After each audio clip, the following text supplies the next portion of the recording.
जबकि गुरुदेव भगवान ने हमें क्या बताया, हमने तो उस हिसाब से भक्ति मार्ग पर चलना है, कदम बढ़ाना है, फैसले लेना है जैसा हमें गुरुदेव भगवान ने निर्देशित किया है, ना कि गुरुदेव के परिवार ने, ना कि गुरुदेव के कलयुगी बेटा बेटी भाई बंधु रिश्तेदारों ने, ना कि चंद कोऑर्डिनेटरों ने। क्योंकि सतलोक हमने अकेले जाना है, गुरुदेव भगवान के साथ जाना है, उनके ज्ञान आधार से जाना है। तो भक्ति मार्ग पर भी हमने गुरुदेव के ज्ञान को आधार बनाकर ही चलना होगा। ये देखा देखी का मार्ग नहीं है, ये कबीर परमेश्वर जी का यथार्थ 13वां पंथ है।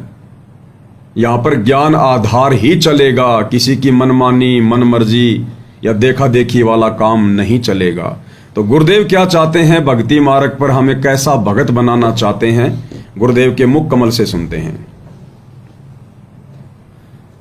अपनात्मा दास का उद्देश्य ये केवल राम कथा सुनाना नहीं है, आपको विद्वान बनाना है ताकि आप मार ना खा जाओ, भविष्य में फिर काम ना बिगड़ जाए। और बहुत आसान तरीके से आपको समझाया जा सकता है, 1 बार 2 बार 100 बार बताऊंगा, अपने आप हृदय में समा जाएगी आपके। ये झूठ को आपने लाखों बार सुन लिया तो सच्ची होगी, सत्य को भी सैकड़ों बार सुनोगे अपने आप, सत्य तो है ही सत्य।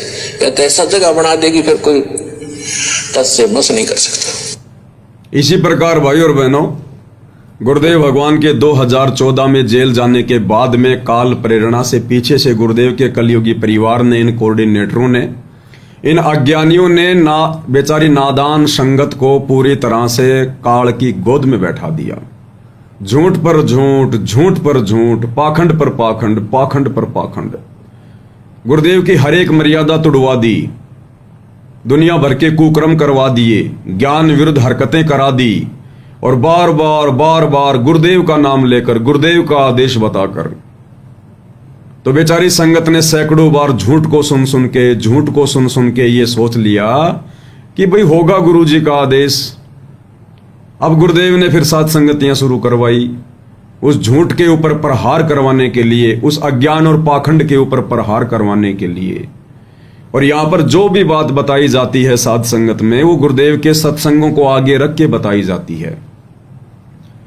तो भाई और बहनों, गुरुदेव भगवान कहते हैं कि हमने झूठ को 100 बार सुना, ये नकली साधु संत महात्मा, इनके वचन, इनके प्रवचन, इनकी पुस्तकें, इनका झूठा ज्ञान हमने 100 बार सुना, तो वो झूठ भी हमारे को सत्य नजर आने लगी।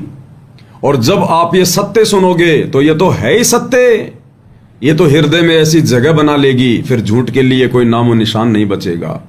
तो इसी प्रकार गुरुदेव के जेल जाने के बाद गुरुदेव के अज्ञानी परिवार ने बेचारी भोली भाली नादान संगत को झूठ पे झूठ बताकर, गुरुदेव के आदेश बताकर, सारे भक्ति विरुद्ध उल्टे कर्म करवाकर उनकी मर्यादाएं तोड़वा रखी है।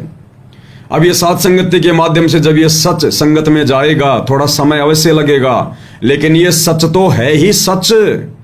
और एक ना एक दिन देखना, इन मनवश काल प्रेरित लोगों के अज्ञान और पाखंड के ऊपर ऐसी चोट पड़ेगी, ये संगत भी हाथी की तरह सिर धुन धुन के पछताएगी, सिर धुन धुन के, कि काश हम पहले सात संगति से जुड़ जाते, परमात्मा जी के ज्ञान को आधार बनाकर भक्ति करते, देखा देखी में ना चलते, इन कोऑर्डिनेटरों को, गुरु जी के बेटा बेटी भाई बंधु रिश्तेदारों को परम भगत मानकर अगर हम धोखा ना खाते, तो आज हमारी मर्यादाएं सुरक्षित रहती और हम भी भक्ति के धनी होते।